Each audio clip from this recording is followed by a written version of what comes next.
Bienvenidos una semana más a Descubriendo A de la Tecla de Auxi, la sección en la que conocemos a personas relacionadas con el mundo literario que nos harán verlo desde un punto de vista muy peculiar. Hoy vamos a descubrir a la periodista y escritora Marta Robles y su libro Pasiones Carnales.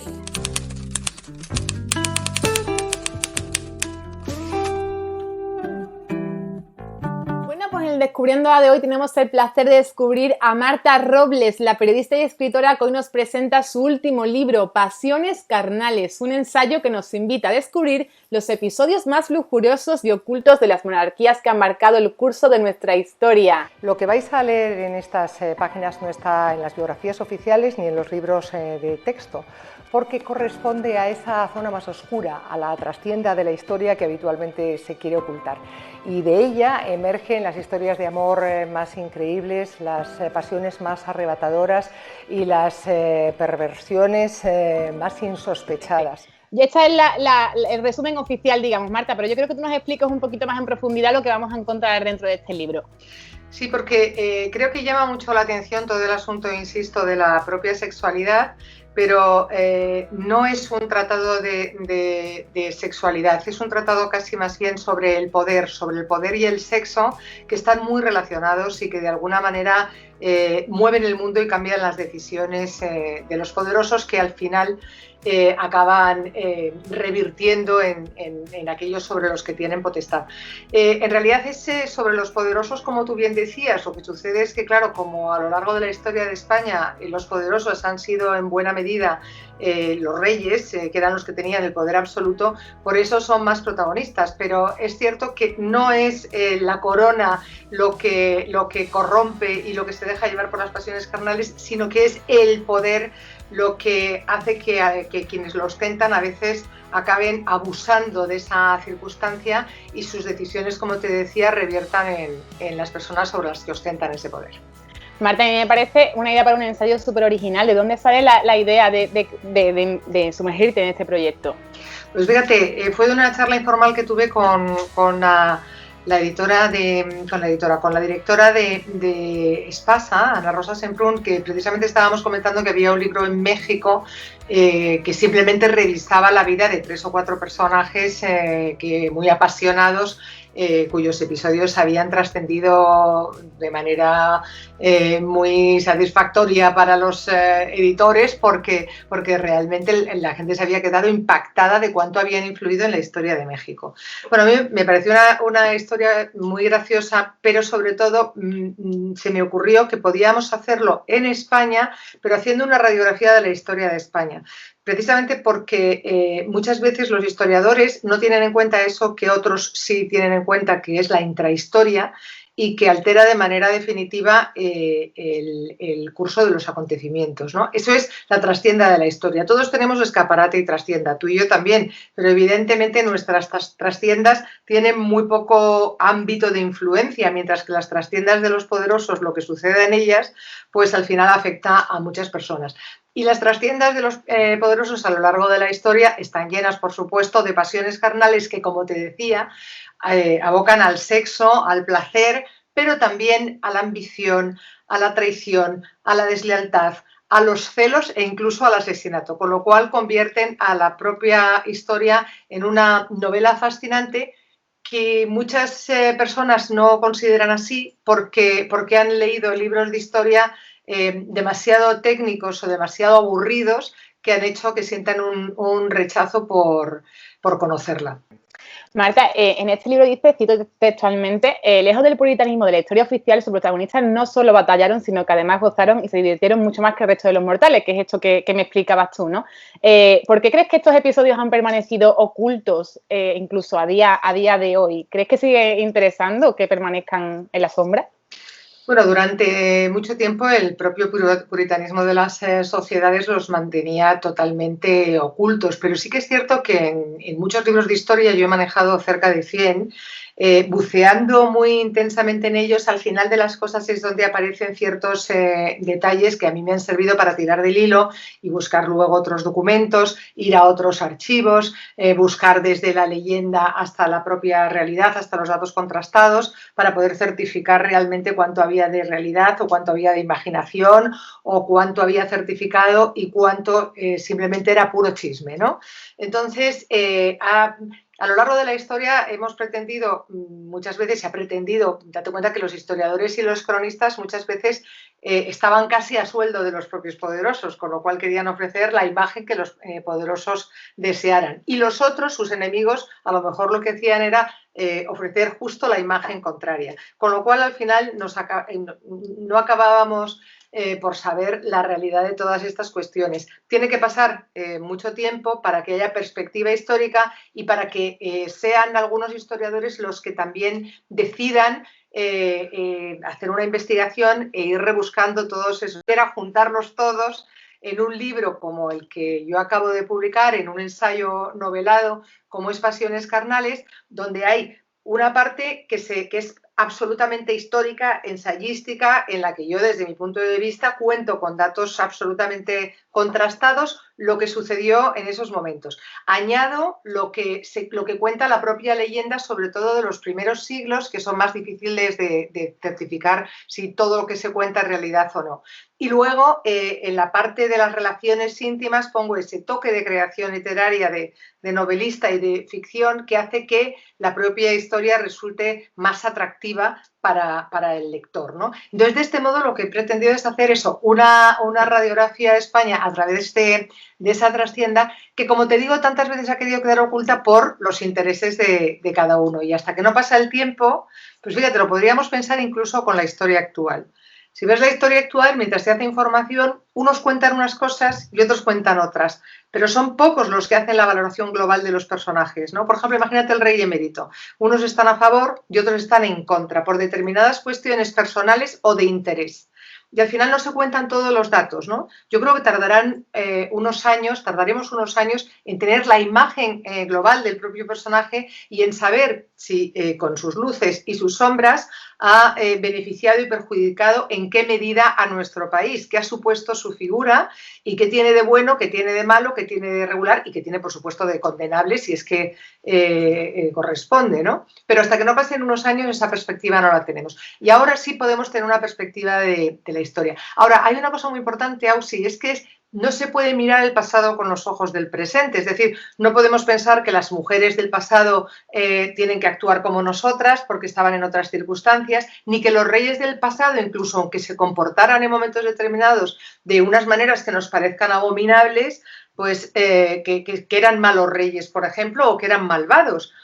Cogemos la figura, por ejemplo, de Carlos III, que se supone que era uno de los mejores reyes de España, si no el mejor rey de España, que fue un hombre fidelísimo, que se casó solamente con María Amalia de Sajonia, tuvo más de una decena de hijos y cuando ella murió jamás volvió a tener sexo porque tenía mucho miedo a perder la cordura con la tentación y fue un hombre que se preocupó mucho de los asuntos sociales de España, que renovó la imagen de Madrid, en fin, que tuvo también, por supuesto, desaciertos, pero fue una persona muy bien considerada dentro de la historia. Bien, pues hay un documento en el que se cuenta cómo fue su primer encuentro sexual con su esposa. Se lo relata a él con sus propias palabras a sus padres por petición de sus padres. Y en ese relato cuenta, por ejemplo, que cuando se encuentra con María Amalia de Sajonia y empieza a tener relaciones sexuales, ella era núbil, es decir, no había tenido su primera regla. Si lo pensamos con los ojos de hoy, pensamos casi que es un acto de pederastia, pero dentro del uso y la costumbre de ese tiempo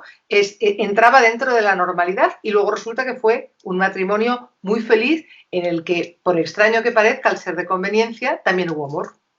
Efectivamente, hay que verlo con esa perspectiva del tiempo, ¿no? Y además me llama la atención lo que me decías, porque yo te iba a preguntar sobre ello, Marta, que he visto ya que te han preguntado en otras entrevistas que por qué no habías entrado también en la historia del rey emérito, ¿no? Y tú misma le has dicho que es que ahora mismo sería muy complicado mirarlo con esa perspectiva necesaria para incluirlo en un relato como el que haces aquí. Marta, en este libro, bueno, te quiero decir también que durante estas semanas estamos realizando 4 Descubriendo A especiales con motivo del Día de la Mujer. Tú eres nuestra cuarta y última invitada y me hace especial ilusión no solamente por lo mucho que te admiro profesionalmente, sino también porque creo que este libro hace como un repaso a la figura de la mujer en la historia, ¿no? De hecho, dices que incluso a día de hoy hay instituciones académicas que siguen tildando de ninfómanas a damas que fueron calificadas así durante siglos, simplemente por mostrar sus deseos. Yo he querido hacer un repaso de la historia en el que se viera que las mujeres, como los hombres, son buenas, malas y regulares, que hay de todo, que hay mujeres que tienen un comportamiento digno y otras que tienen un comportamiento indigno.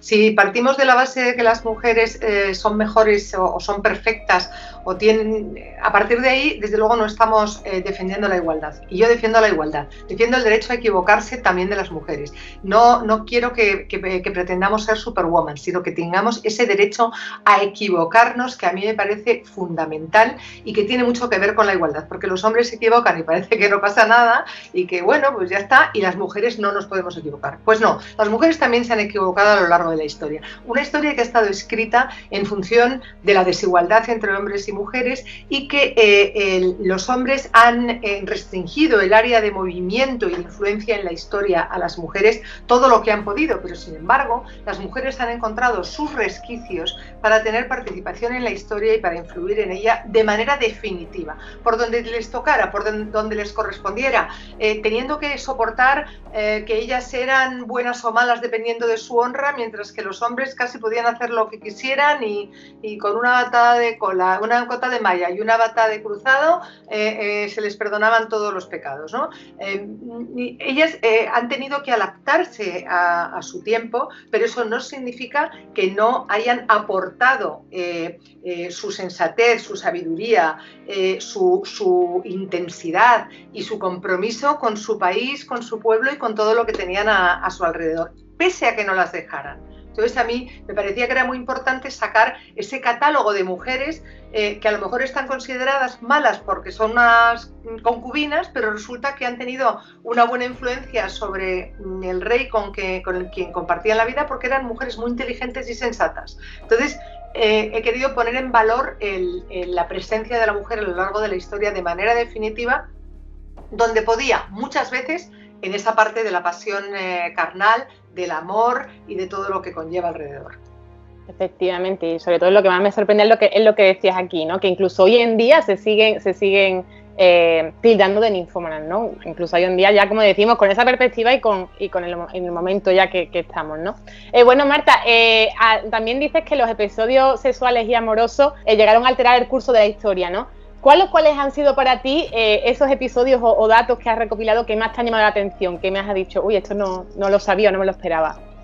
Debo decirte que en los 24 episodios lo que yo pongo en valor es que todo lo que voy recuperando me llama poderosamente la atención. Es decir, yo he tenido que descartar algunos episodios de la historia de España también con muchísimo interés y que tenían ese foco de atención particular, pero te puedo resaltar algunos detalles que son increíbles. Desde la leyenda de Florinda la Cava, que recoge cómo el rey Rodrigo tiene un aliado en el norte de África, que es el conde de Ceuta, el conde Don Julián, quien le dice que quiere mandar a su hija a la corte, a su hija Florinda, para que consiga un buen marido y una buena educación, y el rey le dice que sí, que la recibe, pero en cuanto llega tiene una obsesión, el rey que está casado con Egilona y que por cierto además siempre está de flor en flor con todas las doncellas de la corte. Bueno, pues el propio rey no puede contener su impulso sexual cuando ve a Florinda, hasta el punto de que acaba violándola. Esta violación hace que ella se quede embarazada y que por supuesto entre casi en una depresión.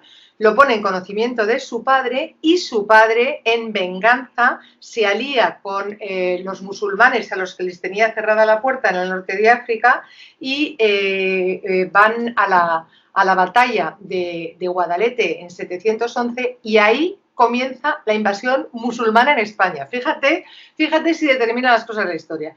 Eso es por ponerte un ejemplo. Te puedo poner el ejemplo de Leonor de Guzmán, que fue la concubina de Alfonso XI durante 23 años, y le dio 10 hijos en estos 23 años, mientras la reina legítima, María de Portugal, solo tuvo un hijo y se mantuvo apartada con él totalmente, porque quien era considerada como una reina, tanto dentro como fuera de nuestras fronteras, era la propia Leonor de Guzmán, que por cierto, hasta sus adversarios consideraban muy ambiciosa, pero desde luego muy sensata, y una mujer que aconsejaba muy bien al rey, con quien estuvo hasta el final de sus días en el frente. Cuando Alfonso XI muere, la reina legítima María de Portugal y su hijo, el heredero, que se convierte en Pedro I el Cruel, orquestan el asesinato de Leonor de Guzmán. Pero es que ahí no se acaba la historia, sino que unos años más tarde, uno de los hijos de la concubina, de Leonor de Guzmán, acaba con la vida de Pedro I el Cruel y ocupa su lugar en el trono. Con lo cual aquí se produce un cambio de dinastía que cambia la historia de España de manera sustancial. Pasa de la Casa de Borgoña a la Casa de Trastamara, que es una casa con tanta importancia en nuestro país que a ella pertenecen ni más ni menos que los reyes católicos, que descienden de una concubina. Eso por ponerte un ejemplo. Te puedo poner el ejemplo también de algunas cosas que parecen menores pero que no lo son. Felipe II, por ejemplo, a su tercera mujer, Isabel de Valois, le concedía absolutamente todos los caprichos, entre ellos que todos los días se vistiera con un vestido distinto. Solamente se lo ponía una vez, salvo uno que repitió porque su esposo no se lo había visto.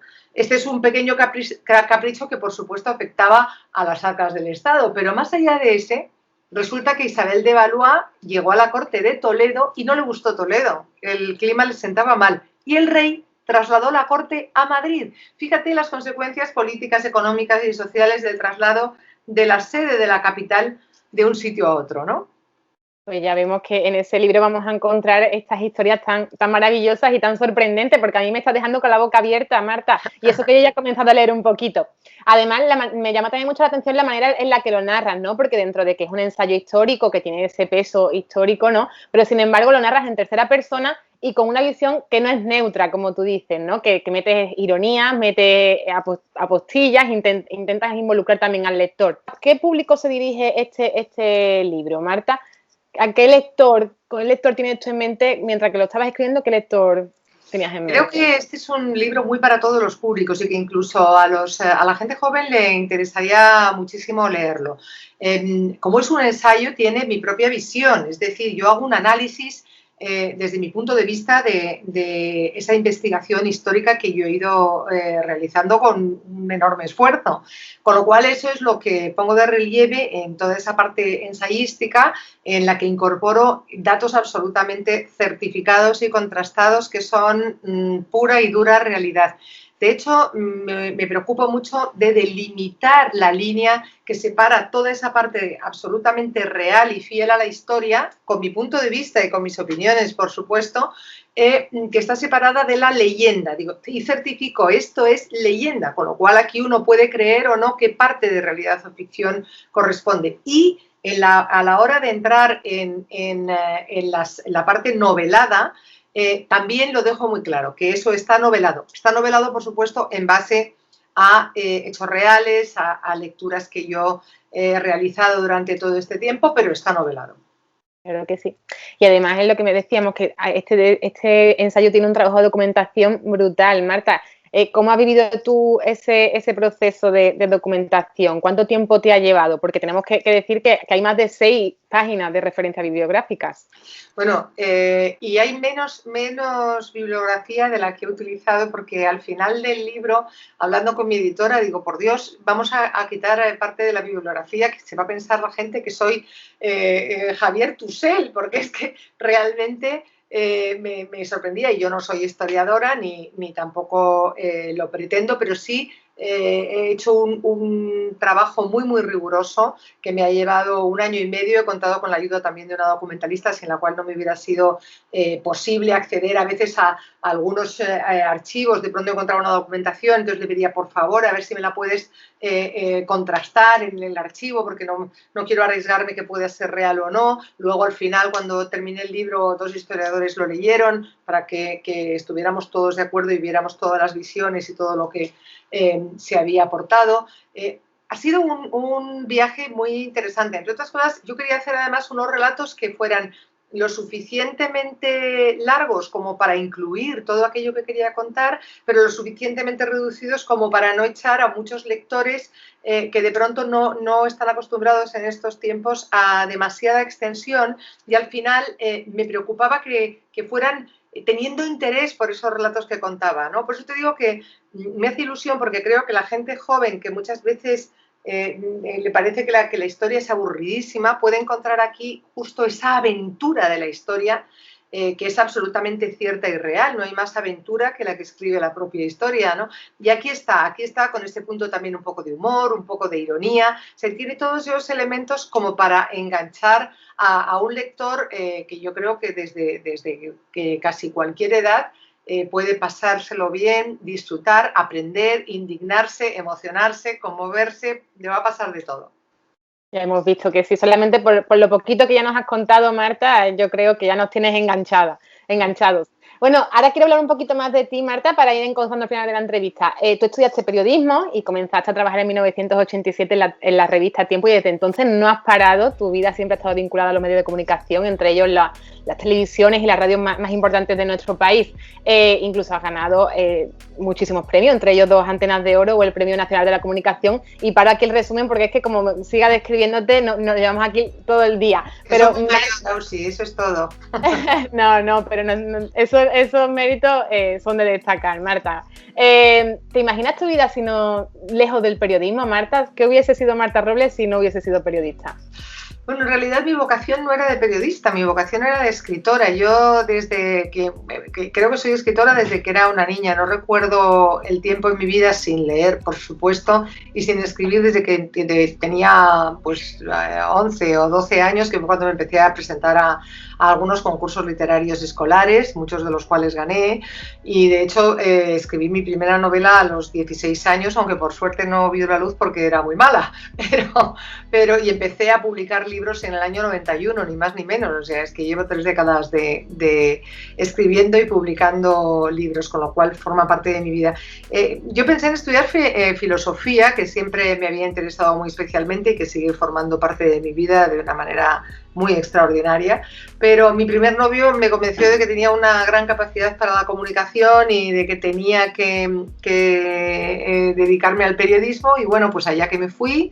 Decidí estudiar periodismo en contra de mi padre, que decidió no pagarme la carrera, con lo cual me la tuve que pagar yo mientras trabajaba. Y es cierto que desde que empecé en periodismo, el veneno del periodismo se me metió en las venas y nunca más ha vuelto a salir, hasta el punto que yo siempre digo que es muy posible que con el paso del tiempo acabe haciendo solo literatura y alejándome del periodismo, pero que nunca dejaré de ser periodista y de tener esa voluntad de traducir el mundo y de cambiarlo para que sea un poco mejor. Claro que sí. Además, ese primer novio tuyo acertó, menos mal que le hiciste caso, Marta. Además, hablando de tu carrera literaria, cuentas con 17 libros publicados, 7 de ellos de no ficción y 10 de ficción. Y tu última novela es La chica, la que no supiste amar, publicada en 2020, que además recibió el premio Castellón Letras del Mediterráneo 2019. Marta, ¿de dónde nace esta necesidad de escribir? Ya hemos hablado del periodismo, ahora quiero que me hables un poquito de ese gusanillo literario. Es, como te decía, parte de mi vida desde que era una niña. Yo llevo escribiendo desde que recuerdo. Para mí es una necesidad vital. Yo creo que hay gente que se levanta por la mañana y piensa que tiene que hacer alguna cosa o que tiene que respirar. Para mí respirar y leer y escribir es una constante en mi vida. Siempre ha sido así. Mi vida de escape ha sido la lectura, sin ninguna duda, pero también la escritura, ¿no? Todos mis miedos, mis angustias, mis inseguridades, mis ganas de analizar la vida, al final han quedado volcadas en 1001 páginas escritas permanentemente a lo largo de mi vida, ¿no? Yo, como te digo, siempre me he considerado escritora. Aparte, soy una escritora, soy una persona muy comprometida en el periodismo, pero también lo soy en la escritura. Por eso que estabas diciendo, esta última etapa de mi vida, estoy ya muy volcada en el género negro, al que volveré sin ninguna duda, porque el género negro primero fue una constante desde que yo empecé a querer escribir, ¿no? Cuando yo era niña, nosotros empezábamos a leer con unos pequeños detectives que creaba una escritora británica que se llamaba Enid Blyton, los 5, los 7, aparte había los 3 investigadores, que era una serie de libros auspiciada por Hitchcock. Yo creo que y todos empezábamos a leer por ahí y de pronto el género policíaco ya andaba por nuestra sangre, pero yo creo que como a los 10 u 11 años yo me encontré con Edgar Allan Poe y a partir de ese momento ya el género negro empezó a formar parte de mí, de mi vida. De hecho, formó tanto parte de mi vida que mis redacciones del colegio se empezaron a teñir de sangre y a las monjas casi les da un ataque. Y dice, ¿qué le ha pasado a esta niña? ¿Qué puede ser? Y desde entonces hasta ahora devoré género negro. Yo soy una lectora voraz y como digo yo, omnívora, leo de todo. Y entonces leía de todo, pero siempre volvía de una u otra manera al género negro. Y más que al policíaco, al propio negro, donde importa menos descubrir al asesino y más analizar el mal, las causas, lo que sucede, ¿no? Y de alguna manera hacerlo poniendo el foco en un punto concreto y haciendo una denuncia concreta. Y eso es lo que hago yo en mis novelas, ¿no? En esta última abordo la trata de mujeres con fines de explotación sexual, pero no al completo. Me fijo en concreto en la prostitución de las mujeres guineanas, que son el último peldaño de la trata de mujeres, quizás las más desatendidas aún dentro de ese mundo de esclavitud y las que peor lo pasan, ¿no? Entonces abordo un poco todo lo que les acontece y no solo eso, sino que mezclo toda su situación con la soledad que puede tener una víctima de trata cuando tiene una enfermedad, porque ellas son como nosotras, sienten, sufren, padecen y enferman como nosotras, pero no de un catarrito. Pueden enfermar, ahora que estamos con el COVID, pero pueden tener también un cáncer de mama. ¿Y qué es lo que pasa cuando una mujer prostituida sufre un cáncer de mama y pierde los pechos? Pues que se convierte en material inservible para la prostitución. Y sus amos pues pueden acabar con su vida, así de radical y de terrible. Y eso es el eje por el que, desde el que comienzo La chica a la que no supiste amar, que es una historia también de trastienda. Al final, ya te digo que me gusta mirar en la parte de atrás de las cosas, igual que en Pasiones carnales he transitado por otra trastienda. Me gusta mucho mirar en la trastienda de la sociedad para que reflexionemos un poco entre todos sobre esos asuntos a los que muchas veces contribuimos, de los que muchas veces somos cómplices. Efectivamente, es La chica que no supiste amar, que también los recomendamos desde aquí. Marta, ¿cuántas horas dedicas al día a escribir? Depende. Cuando estoy escribiendo un libro de cualquier característica, sea de ficción o de no ficción, no menos de 6 horas. Eso es fundamental porque si no, yo creo que no fluye lo que se escribe y eso es básico y fundamental. Y cuando no, pues por lo menos un par de horas al día estoy escribiendo. Esto o aquello, pero estoy escribiendo. ¿Y tienes alguna manía así de escritor, de que tienes que escribir en un sitio concreto o tienes que escuchar música o algo así, Marta? Bueno, yo como he transitado por tantas redacciones, soy capaz de abstraerme y de escribir, como decía el otro día, sobre el filo de una navaja. Date cuenta que he estado en redacciones donde lo que sonaba era el ruido de las Olivettis y el humo del tabaco casi se cortaba con un hacha, con lo cual puedo escribir casi, te diría yo, que en cualquier sitio, pero intento hacerlo sobre todo cuando tengo que pasar muchas horas sobre una bola de fútbol, porque si no hay veces que se me acaban durmiendo las piernas.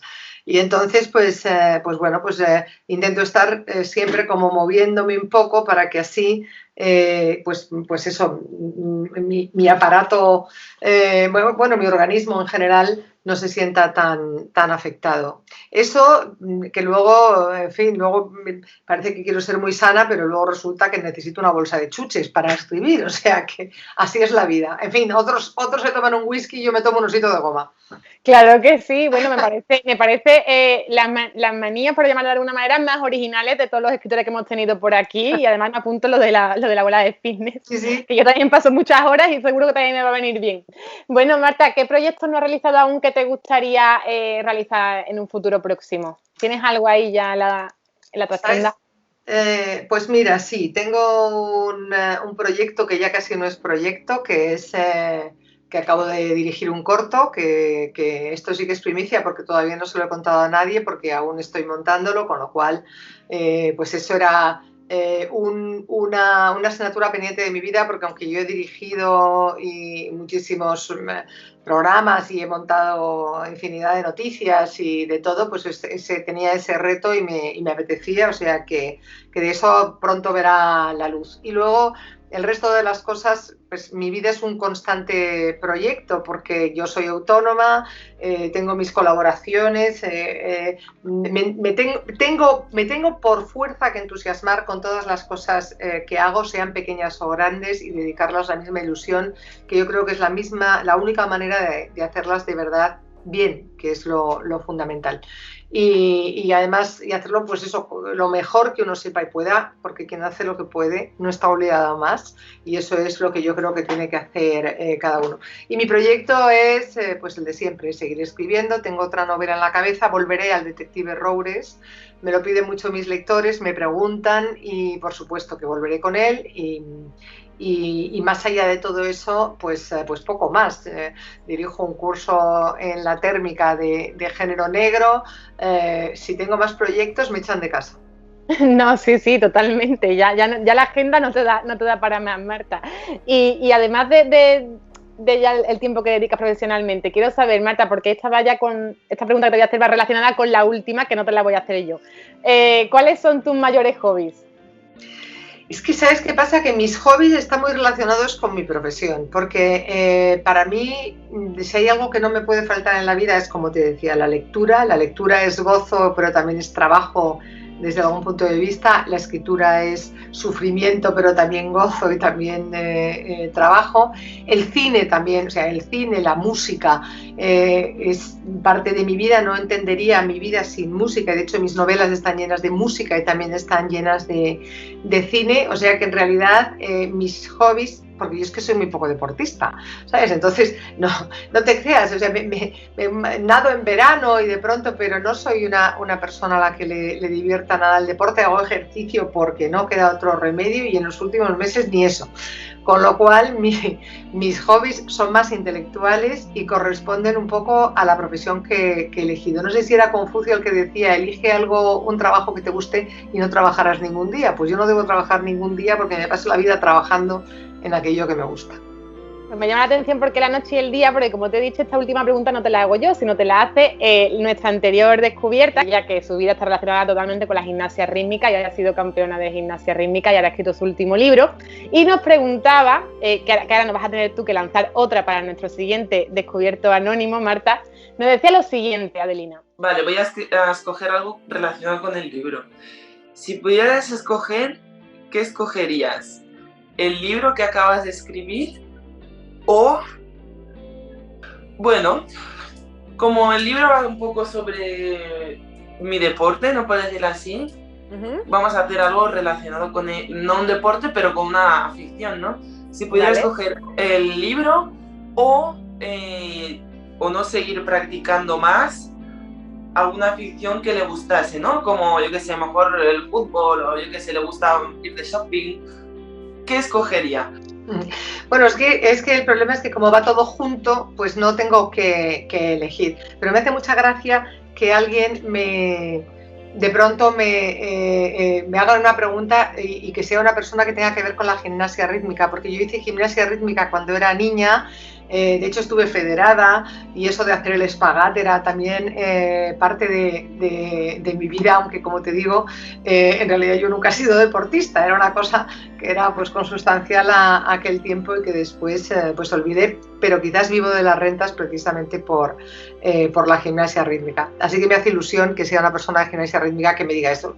Yo no quiero elegir por una de mis aficiones favoritas. Por suerte, como te digo, mi trabajo y mis aficiones van en el mismo pack, así que no tengo la necesidad de tener unas en un lado y otras en otro. Intento mezclarlo todo, las conversaciones con mis amigos, estar con mi familia, todo eso con la lectura, con la escritura, con compartirlo, o sea que todo va en el mismo pack. Claro que sí. Bueno, Marta, ya por último, quiero que nos lances esa pregunta tuya a nuestro siguiente autor que pase por aquí. Vale, pues pregúntale al siguiente autor qué piensa él que es literatura y qué no lo es. Vale, me parece una pregunta fenomenal, Marta. Bueno, pues yo me quedaría contigo hablando toda la mañana, pero sé que te tienes que ir ya corriendo, Marta. Ha sido un completo placer. Desde aquí animo a todos los seguidores de La Tecla que vayan ya por ese libro, Pasiones Carnales, que desde luego que nos va a ser un libro que vamos a disfrutar muchísimo y con el que vamos a aprender mucho. Marta, un placer haber compartido este reto contigo. Muchas gracias. Lo mismo digo, Auxi. Muchas gracias. Un beso grande. Un beso muy fuerte. Y esta es Marta Robles, una periodista entregada a su oficio, una escritora por vocación y una lectora insaciable que desde pequeña encontró en la literatura su mayor pasión. Y esa pasión es la que le ha llevado a crear un ensayo como el que nos presenta hoy, Pasiones Carnales, una obra fruto de la curiosidad, el esfuerzo y la dedicación de esta autora que nos transporta varios siglos atrás para conocer mejor nuestro presente a través de los placeres más ocultos y el amor. Y a los seguidores de La Tecla de Auxi, si os ha gustado, suscribiros y darle a like, pero sobre todo que estéis ahí y nos leáis. Nos vemos la próxima semana aquí en Descubriendo A de La Tecla de Auxi.